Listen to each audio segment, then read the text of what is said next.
마법하면 떠오르는 문자가 있습니다. 바로 눈입니다. 그리고 눈은 북유럽 신화의 오딘과 연결됩니다. 오딘은 왜 스스로를 나무에 매달아 문자를 얻으려 했을까요? 그것은 단순한 글자였을까요? 아니면 세계의 질서를 읽고 인간의 운명을 새기는 힘이었을까요? 지난 편에서 우리는 고대 인장과 시길이 어떻게 권위와 보호, 호출의 구조를 만들었는지 살펴보았습니다. 이번에는 그 도형의 세계에서 한 걸음 더 나아가 문자 그 자체가 힘을 가지는 순간으로 들어가 보겠습니다. 눈은 오늘날 많은 사람들에게 점술기호처럼 알려져 있습니다. 하지만 눈은 원래 고대 게르만계 세계에서 실제로 사용되던 문자체계였습니다. 그리고 그 문자 위에 오랜 세월 동안 상징과 주술, 기억과 기념의 층위가 더 씌워졌습니다. 먼저 분명히 짚어야 할 부분이 있습니다. 눈은 하나의 언어가 아니라 문자 체계입니다. 각 기호는 소리를 나타내며 이 문자 체계는 흔히 첫 6글자의 음가를 따서 푸타르크라고 불립니다. 연구자들은 눈이 기원 후 초기, 대략 그리스도 탄생 무렵에서 몇 세기 사이에 형성되었을 것으로 봅니다. 고대 지중해 문자 문화와의 접촉, 특히 라틴계 문자 전통과의 접촉 속에서 북유럽 세계가 자신들만의 문자 체계를 만들어냈다는 설명이 널리 받아들여집니다. 눈의 형태가 유난히 직선적이고 각진 이유는 재료와도 관련이 있습니다. 이 문자들은 종이에 쓰기보다 나무와 돌, 뼈와 금속에 새기기에 적합한 모양으로 발전했습니다. 그래서 룬은 보는 순간부터 이미 필기가 아니라 새김의 문화에 속해 있습니다. 눈의 역사를 보여주는 대표적인 자료로는 노르웨이에서 발견된 스빙에르드 석이 있습니다.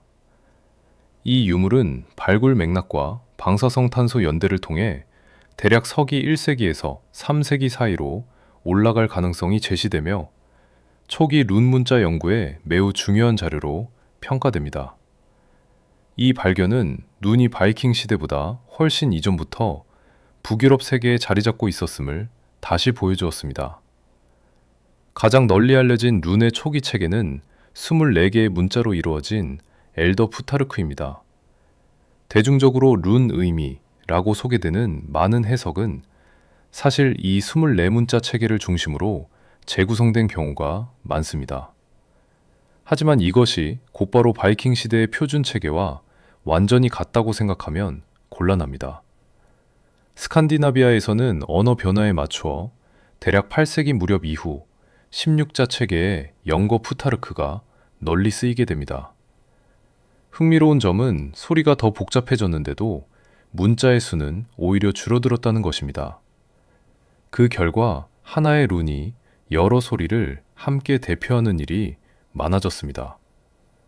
한편 브리튼 쪽에서는 앵글로색슨 푸소로크가 발전하면서 오히려 문자가 더 늘어났습니다.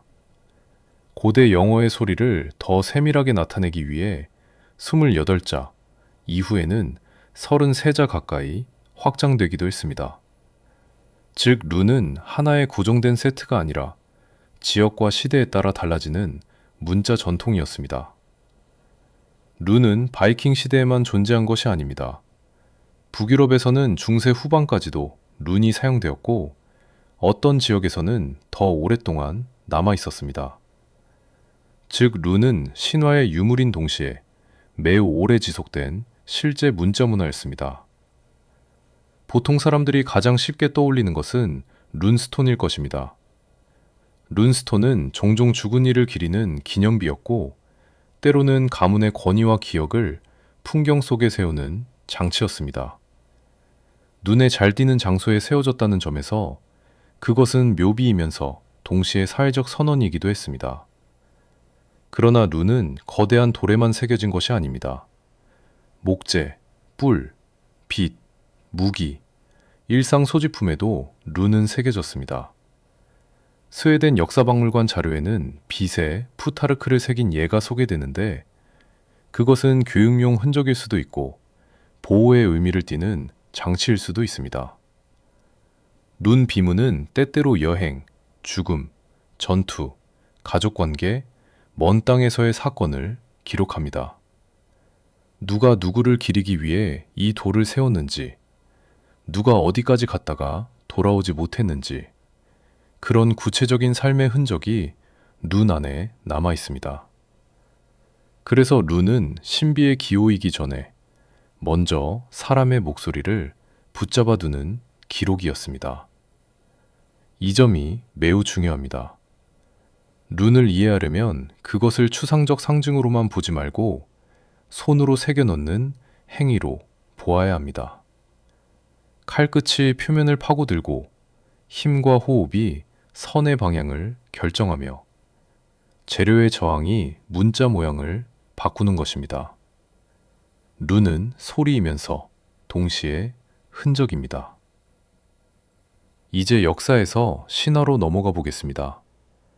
고대 북유럽 시가인 하바말의 루나탈 부분에서 오딘은 스스로를 나무에 매달고 창에 찔린 채 9밤을 견디며 눈을 얻었다고 전해집니다. 이 장면은 룬을 단순 문자 이상으로 이해하는 가장 강력한 신화적 근거가 되었습니다.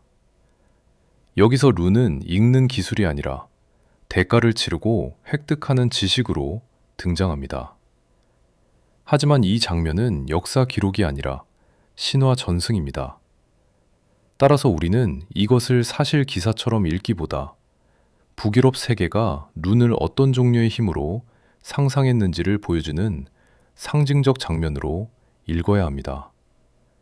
다시 말해 룬은 단순한 문자 목록이 아니라 세계의 구조와 연결된 지혜라는 이미지 속에 놓여 있었습니다. 사가와 시가로 넘어가면 룬은 더 다양한 역할을 맡게 됩니다. 어떤 전승에서는 보호와 치유, 저주와 경고, 기억과 의식의 언어로 등장합니다. 하지만 바로 이 지점에서 우리는 전승과 실제 고고학 자료를 구분해야 합니다. 대표적인 예로 에길의 사가에서는 잘못 새겨진 룬 때문에 병든 여인을 에길이 룬을 다시 새겨 치유하는 장면이 전해집니다. 이 이야기는 룬이 아무렇게나 다루어서는 안 되는 힘으로 여겨졌음을 보여줍니다.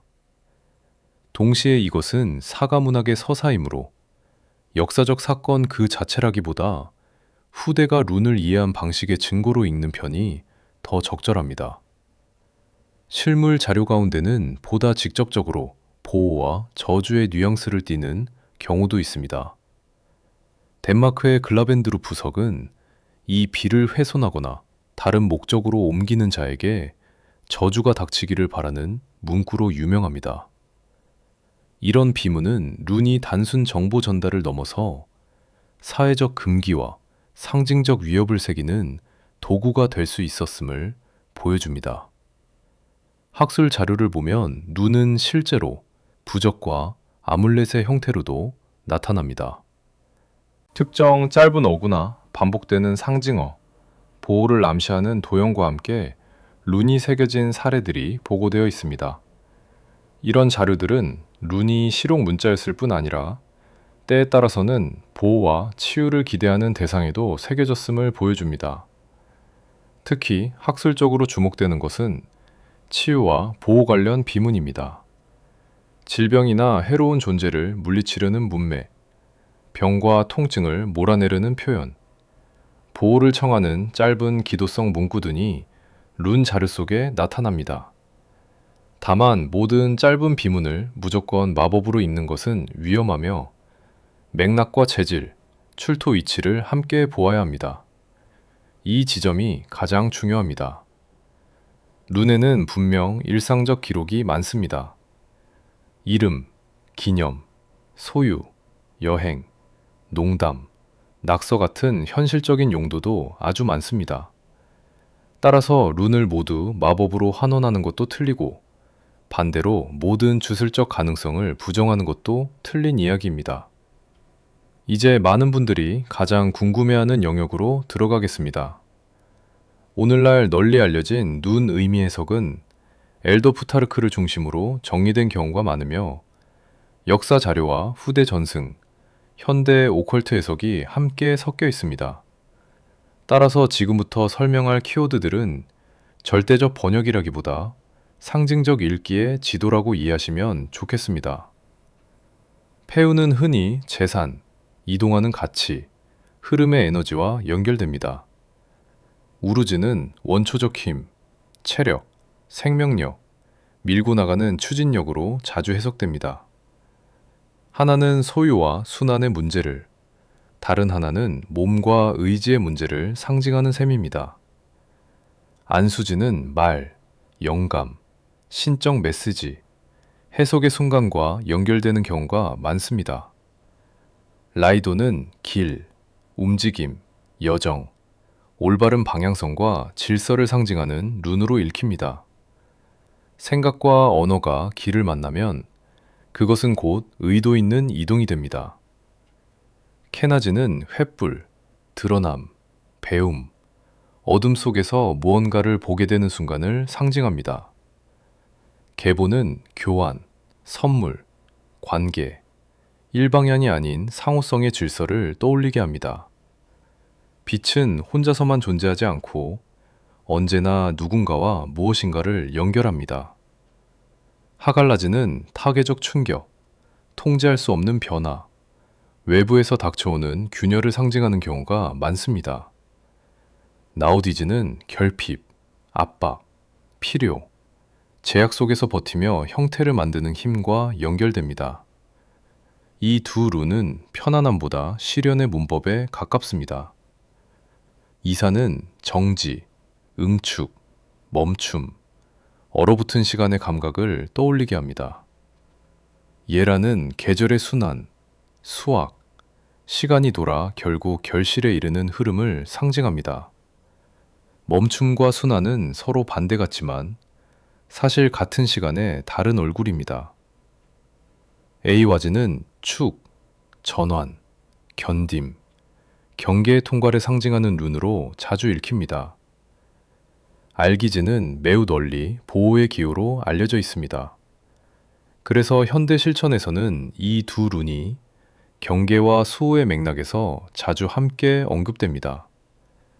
소일로는 태양, 명료함, 중심, 살아 움직이는 광의와 연결됩니다. 티와즈는 의지, 정의, 방향성, 명예를 향해 뻗는 날카로운 힘으로 해석됩니다. 하나는 빛의 중심을, 다른 하나는 결단의 선을 상징합니다. 베르카노는 성장, 탄생, 보호적 품, 회복의 이미지를 떠올리게 합니다. 다가지는 전환과 새벽, 밤에서 낮으로 넘어가는 극적인 문턱을 상징합니다. 오탈라는 유산, 집, 터전, 세대를 이어 전해지는 기반과 연결되는 경우가 많습니다. 이제 현대 실천으로 들어가 보겠습니다. 먼저 분명히 말씀드리면 오늘날 널리 알려진 룬 리딩 방식은 고대 사용의 완전한 재현이라기보다 현대적 재구성과 영성 실천의 성격이 강합니다. 그러므로 이것은 역사 복원이라기보다 상징적 해석 연습으로 접근하는 편이 더 올바른 방법입니다. 가장 단순한 방식은 한 개의 룬을 뽑는 것입니다. 이 방법은 지금 내 앞에 가장 강하게 떠오른 주제가 무엇인지 묻는데 적합합니다. 중요한 것은 룬을 미래 예언의 기계처럼 쓰는 것이 아니라 질문과 상징 사이에 긴장을 잇는 것입니다. 세 개의 룬을 사용하는 방식도 자주 쓰입니다. 예를 들어 과거, 현재, 가능성의 흐름으로 읽을 수도 있고 문제, 원인, 조언의 구조로 읽을 수도 있습니다. 하지만 어떤 배치를 쓰든 핵심은 룬을 고정된 답안으로 해석하지 않고 관계망으로 읽는 데 있습니다. 또 하나 자주 언급되는 방식은 갈드르, 즉 소리와 발성입니다. 룬의 이름이나 음가를 반복해 발성하며 집중을 높이는 방식인데 이 역시 문자와 소리를 결합해 체험하는 현대적 실천으로 이해하면 좋습니다. 여기서 중요한 것은 과장된 신비주의가 아니라 소리와 호흡이 상징을 몸으로 통과하게 만든다는 점입니다. 결합룬, 즉 여러 룬을 겹쳐 하나의 형상으로 만드는 실천도 오늘날 매우 인기가 많습니다. 다만 역사적으로 결합룬은 주로 룬의 결합 표기나 장식, 혹은 특정 맥락의 합자에 가까운 경우가 많았고, 오늘날 널리 퍼진 의도형 개인 마법 로고 방식은 현대적 재해석이 많이 섞여 있습니다. 따라서 이 부분은 반드시 역사 자료와 현대 창작을 구분해 이해해야 합니다. 현대 실천에서 가장 무난한 방법은 과도한 결합보다 단일 룬 하나를 정성스럽게 새겨 휴대하는 것입니다. 예를 들어 보호를 주제로 한다면 알기지처럼 널리 알려진 상징을 하나 택하고 그것이 내게 어떤 태도를 요구하는지 함께 묻는 것입니다. 이때 부적의 힘은 물건 그 자체보다 그것을 대하는 나의 집중과 윤리에서 더 많이 나옵니다. 룬 마법을 다룰 때 가장 경계해야 할 것은 두 가지입니다. 첫째, 모든 룬을 고대의 비밀 주문처럼 과장하는 태도입니다. 둘째, 반대로 룬을 그저 장식문이나 상품 로고 정도로 가볍게 소비하는 태도입니다. 룬은 그 사이 어딘가에 있습니다. 룬은 문자였습니다. 기록과 기억의 도구였습니다. 그러면서도 어떤 시대와 전승 속에서는 보호, 치유, 경고, 의식의 상징으로도 기능했습니다.